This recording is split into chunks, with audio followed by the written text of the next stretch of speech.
Si toi aussi tu veux avoir le même rendu vidéo que moi durant tes motovlogs, tu es sur la bonne vidéo mec, parce que dans cette vidéo je vais t'apprendre comment bien filmer avec ta caméra et je vais te partager ça dans cette vidéo, donc reste bien jusqu'au bout parce que même pour un débutant ou pour quelqu'un qui fait déjà des vidéos, vous allez apprendre pas mal de choses. Allez, je vous laisse avec la vidéo les gars, c'était Majux, ciao ciao.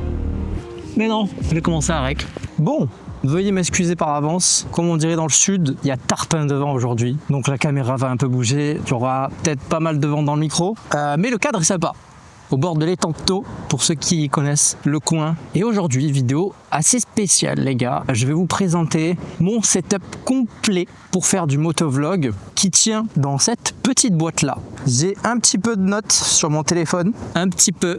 Donc pour commencer, quelle caméra j'utilise? C'est la DJI Osmo Action 4 avec laquelle je filme actuellement. Ensuite, j'utilise avec celle-ci deux cartes SD, une carte SD de 256 Go et une autre de 32 Go. Ensuite, 3 chargeurs avec la batterie de recharge, 3 filtres ND, une cage qui va autour de la DJI, un adaptateur jack coudé, un adaptateur USB-C jack, mon support de caméra, le micro MyMic Mini juste ici avec lequel j'enregistre, le micro MyMic qui est dans mon casque et une batterie externe. Voilà. Pour commencer, pourquoi cette caméra? Je vous invite à aller voir la vidéo que j'ai épinglée en haut à droite. Je la compare avec la GoPro et pour moi, cette caméra, il n'y a pas photo. Elle est plus performante que la GoPro, plus pratique. Donc je vous invite à voir cette vidéo. Je ne vais pas la comparer à l'Action Cam de chez Insta360 car tout simplement, je n'ai pas de comparatif à le faire avec celle-ci parce que je ne l'ai jamais testé. Voilà, donc je pourrais pas m'aventurer sur un terrain que je connais pas. Mais pour commencer le motovlog, cette caméra, la Action 4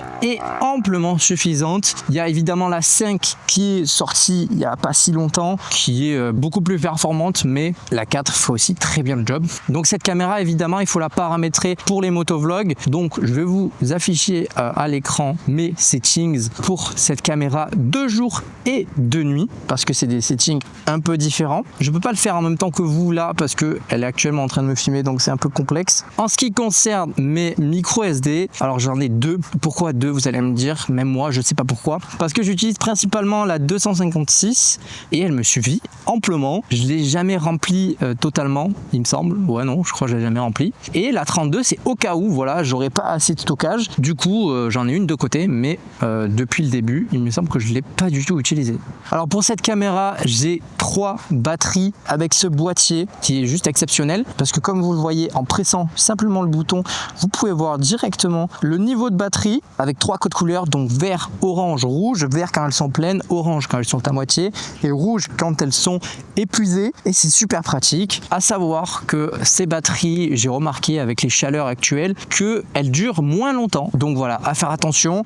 Après honnêtement, les 3 batteries ça suffit largement pour faire des journées de motovlog. 3 batteries c'est bien, et les recharger c'est mieux, j'y reviendrai par la suite. Les filtres ND, cette fois-ci je vous présente des filtres ND vissables, et ça c'est hyper important pour le motovlog. Je vais vous expliquer pourquoi. Donc avant cela, j'avais les filtres ND de la marque DJI. C'était des filtres ND que vous allez poser, ventouser sur l'objectif. Et le problème avec ces filtres, c'est que lorsque moi j'étais sur ma moto dans ma bulle, ici il y avait mon téléphone, vous voyez, et bien mon filtre ND venait taper mon téléphone, et avec les vibrations, cela venait le décoller, et du coup j'en ai perdu un comme ça que j'ai pu retrouver. Mais le deuxième, je l'ai perdu à tout jamais, et c'était évidemment le 32, celui que j'ai utilisé le plus. Oh. Donc voilà pourquoi il est important d'utiliser des filtres ND vissables. C'est un peu plus long à mettre, mais honnêtement ça va, ça prend pas 4 heures, et au moins vous ne le perdrez pas, parce qu'une fois perdu ces trucs, ça coûte peu cher, et ils les vendent pas à l'unité. Et pour vous dire honnêtement, le filtre ND que j'utilise le plus, c'est le 32 et le 8. Le filtre ND 16 et le filtre ND polarisant, je l'utilise pas trop. Pourquoi j'utilise le 32 le plus souvent? Parce que regardez, comme avec le temps actuel, il peut y avoir des variations, c'est-à-dire qu'il peut y avoir un nuage qui passe devant le soleil, et le problème c'est que quand le nuage il disparaît, et admettons j'ai mis un filtre ND16, eh bien, l'image va être cramée. Voilà. D'ailleurs sur la dernière vidéo qui est sortie, vous voyez que la plupart du temps les images sont cramées. Voilà, ce n'est pas de ma faute, c'est parce que j'avais perdu mon filtre ND32 et que je tournais avec un filtre ND16, sauf que ce jour-là il faisait énormément de soleil, et vous le voyez au soleil pétant, les images sont cramées. Donc priorisez le filtre ND32, comme ça vous n'aurez pas de surprise. Vaut mieux avoir une image un peu plus sombre qu'une image cramée qui est irrattrapable même en post-production. La cage de cette caméra, qui n'est pas des moindres, il faut pas la négliger les gars, c'est super pratique. Pourquoi? Parce qu'en fait vous pouvez utiliser avec cette cage le format vertical de votre caméra, mais aussi une autre utilité, c'est qu'il y a un côté aimanté, et avec ça et votre imagination vous pouvez faire pas mal de choses, notamment fixer ceci sur les poteaux et vous filmer si vous n'avez pas de cadreur aux alentours, ce qui va vous permettre d'avoir un cadrage super qualitatif qui va pas bouger. Donc voilà, l'adaptateur USB-C vers jack primordial pour pouvoir avoir du son en fait, tout simplement lors des motovlogs si vous voulez enregistrer votre voix. Encore une fois, coup de gueule parce que c'est pas normal d'avoir des action cam à 600 € et de pas avoir un port jack dessus. Bref, on reste sur les adaptateurs. Là on a un adaptateur jack vers jack coudé. Alors tout simplement ça va être principalement l'esthétique, mais aussi au niveau pratique, parce qu'en fait si vous allez connecter directement votre micro sur l'adaptateur USB-C jack, vous allez avoir une prise au vent frontale, ce qui peut causer des interférences, et c'est là où rentre en jeu ce petit adaptateur qui va permettre d'empêcher ces interférences et surtout qui va apporter un peu plus d'esthétisme sur l'ensemble de votre setup, tout simplement.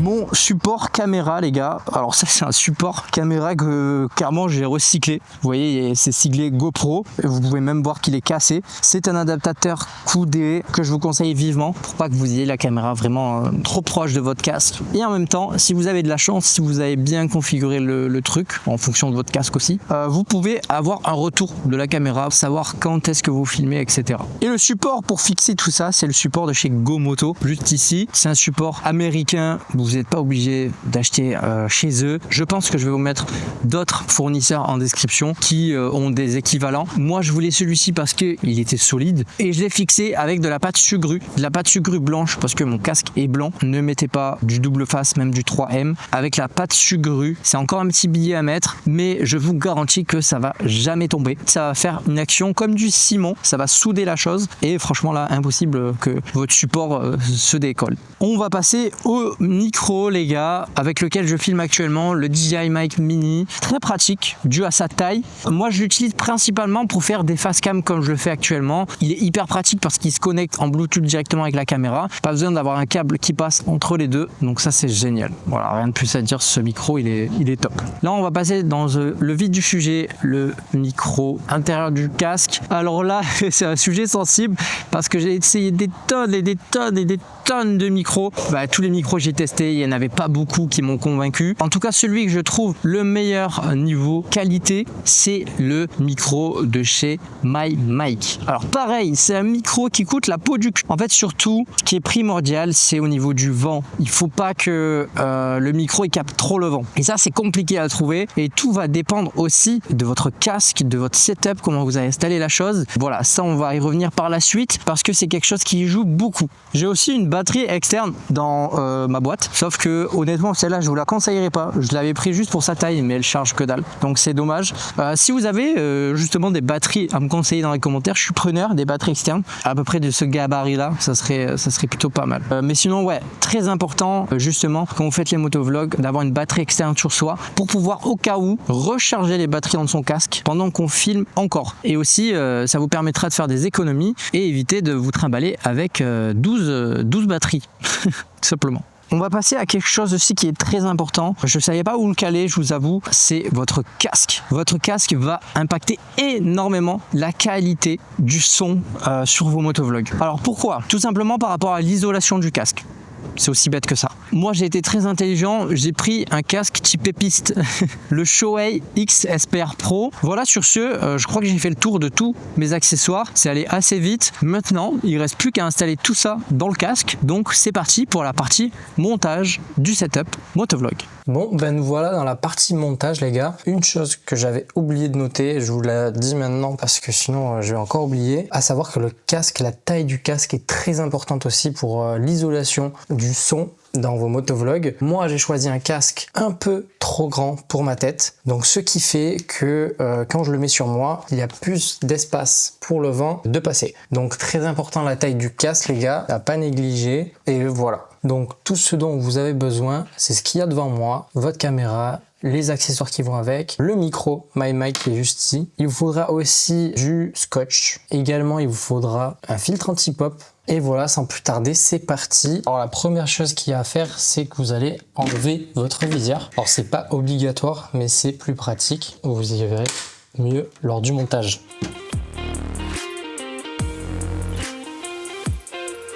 Voilà, ça vire. Plus qu'à attaquer les mousses. Vous allez commencer à démonter toutes les mousses.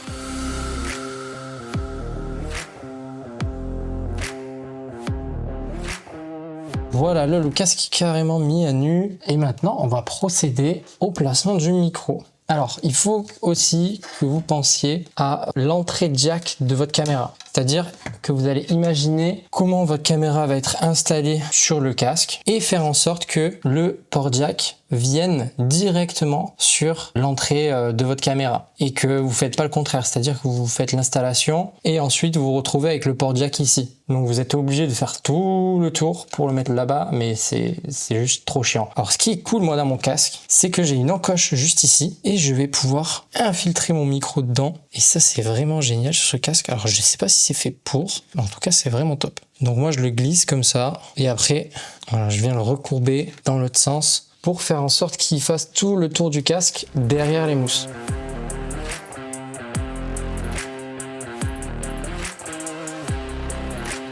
Alors au milieu là, juste ici, vous allez rentrer au maximum de câbles. Laissez un peu de mou quand même, au cas où vous devrez l'ajuster par la suite.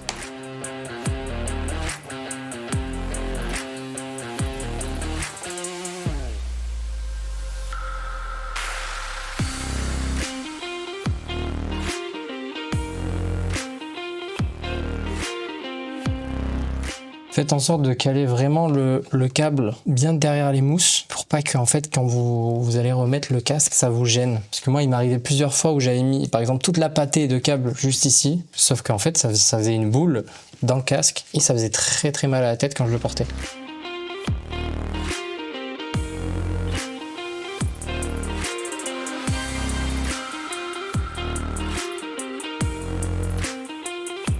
Et voilà, et après votre câble il sort juste ici, donc moi ce que je fais quand j'en ai plus besoin, je le cale juste derrière ceci. Je fais des petits tours quand il est un peu trop long comme ça, quand je filme pas, voilà, et quand j'ai pas de caméra, et c'est parfait. Donc là on n'a pas fini, dernière chose à faire, c'est avec le scotch et le filtre anti-pop, on va le ressortir tout doucement et je vais mettre ça par dessus. Oui, vous allez me dire encore un filtre anti-pop, et oui, c'est nécessaire. Et là, je vais finir l'installation en plaçant du scotch par-dessus le micro pour cette fois-ci, encore une fois, empêcher le vent de passer, mais aussi pas bouffer la mousse que vous auriez mis devant. Autre astuce aussi, si vous n'avez pas de filtre anti-pop, il vous suffit de prendre des vieux collants de votre copine ou votre maman. Je sais que ça fait un peu bizarre, mais je vous assure que ça marche bien. Vous prenez le vieux collant, vous l'enroulez autour du micro et ça va faire cet aspect de filtre anti-pop sans avoir besoin d'en acheter un, tout simplement. Et voilà, le micro est juste là. L'installation est super soignée, on voit pas de câble apparent, mis à part celui qui sort pour pouvoir le brancher sur la caméra. Et voilà, c'est juste parfait. Et là, je vous mets à l'image le setup complètement terminé.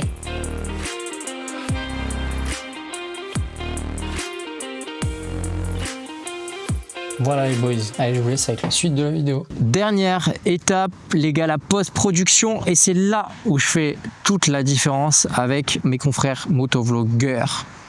Je sais pas si on peut dire ça. Parce que si vous voulez, là j'enregistre en D-Log. Le D-Log, pour faire grosso modo, c'est une image désaturée qui va capter plus d'informations et qu'on va pouvoir encore plus travailler en post-production, notamment au niveau de la colorimétrie. Et moi, j'ai un preset colorimétrique j'ai un preset pour chaque vidéo qui rend la qualité juste exceptionnelle. Et c'est ça que vous me demandez à chaque fois en dessous de mes vidéos. Malheureusement, je ne vais pas vous la donner gratuitement à tout le monde. Je vais la donner exclusivement pour les souscrits à la chaîne. Évidemment, les gars, c'est énormément de valeur que je vous donne là. Sur ce, pour les souscrits à la chaîne, on se retrouve sur la table de montage. Alors pour tous ceux qui hésitent encore à souscrire à la chaîne, voici un avant-après de ce à quoi pourraient ressembler vos rushs vidéo après tous mes conseils appliqués. Si toi aussi tu veux avoir le même rendu vidéo que moi durant tes motovlogs, tu es sur la bonne vidéo mec. Si toi aussi tu veux avoir le même rendu vidéo que moi durant tes motovlogs, tu es sur la bonne vidéo mec.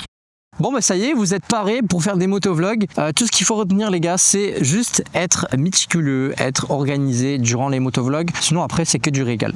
Alors pour conclure cette vidéo, quel matériel je compte m'acheter à l'avenir? C'est une question qui a très bien sa place ici parce que je compte m'acheter pas mal de matos dans les prochaines semaines, dans les prochains mois. Je vais vous expliquer de pourquoi je vais acheter ce matériel et pourquoi je vais l'inclure dans mes motovlogs justement. Donc en premier lieu, je vais m'acheter une DJI Osmo Pocket 3. Pourquoi? Parce que j'ai envie d'avoir une caméra hyper qualitative et de poche aussi. J'ai pas envie de me casser la tête d'acheter un appareil photo, déjà parce que je m'y connais pas beaucoup sur les appareils photo, et de deux parce que c'est énorme les gars, c'est énorme et c'est super cher. Alors que ça, vous avez tout en un et c'est super pratique. Cette caméra, elle est juste, elle est incroyable. Elle a une stabilisation automatique. Enfin bref, c'est vraiment le gold de la caméra. Donc ouais, ça serait un bon futur achat. Ensuite, je m'achèterai une caméra Insta360. Hop, alors je me coupe ici parce que le jour où j'ai tourné la vidéo, il y avait personne d'autre sur le marché qui pouvait concurrencer Insta360, mais cette fois-ci ça y est, DJI a sorti sa caméra 360 et évidemment que je vais aller chez eux parce que de ce que j'ai pu voir, même si c'est leur premier modèle, ils ont une qualité bien supérieure à l'Insta360 et plein d'autres fonctionnalités bien sympathiques. Voilà, cette caméra, elle est assez prometteuse, elle est évidemment moins chère que l'Insta360, donc je me redirigerai plus vers celle-ci, malgré, alors notez bien ça, malgré que cette nouvelle caméra Osmo 360, il n'y a pas la lentille qui peut s'enlever pour la changer au cas où